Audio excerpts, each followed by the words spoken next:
लमन बलम जी कोरवा में लेला हमके, खिल के दहिया हमरो गुलाब जैसन गम के।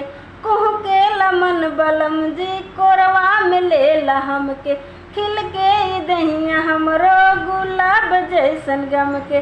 दिल कर बहिया में बांध ली कस के, राजा जान राजा जान राजा जान मारे रुमलिया में हंसी के, राजा जान मारे रुमलिया में हंसी के, राजा जान मारे रुमलिया में हंसी के। हिरनी से चाले ऐसन सूरत बड़ी भोली, बिजली उतारे दिल में कोयल सी तोहर बोली। हिरनी से चाले ऐसन सूरत बड़ी भोली, बिजली उतारे दिल में कोयल सी तोहर बोली। जरदल जियरा नागिन जैसे डसी के, गोरी जान गोरी जान गोरी जान मारे घूंघटवा में हंसी के, गोरी जान मारे घूंघटवा में हंसी के, राजा जान मारे रुमलिया में हंसी के, राजा जान मारे रुमलिया में हंसी के। तोहर से जिंदगी के हार सुख बराजा, संग संग रहला के अलगे बमाजा, संग संग रहला के अलगे बमाजा। तोहके रखब रानी पलकन के छैया, नाही झुराए देह प्रीत के पतैया।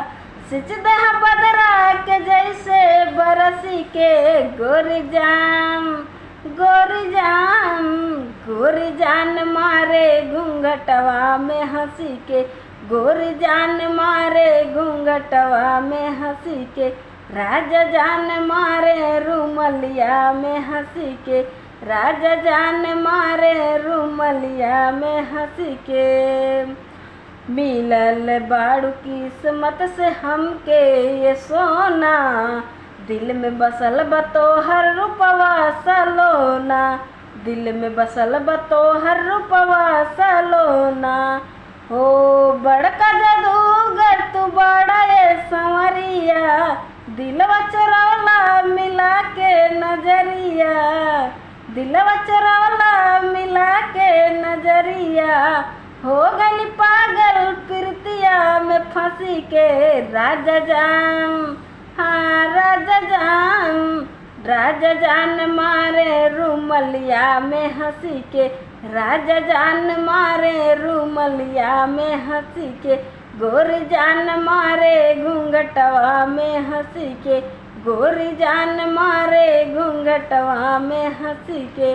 कुह के लमन बलम जी कोरवा में लेला हमके, खिल के दहिया हमरो गुलाब जैसन गम के। कुह के लमन बलम जी कोरवा में लेला हमके, खिल के दहिया हमरो गुलाब जैसन गम के। दिल कर बहिया में बांध ली कस के, राजा जान हाँ राजा जान, राजा जान मारे रुमलिया में हंसी के, राजा जान मारे रुमलिया में हंसी के, गोरी जान मारे घूंघटवा में हंसी के, गोरी जान मारे घूंघटवा में हंसी के।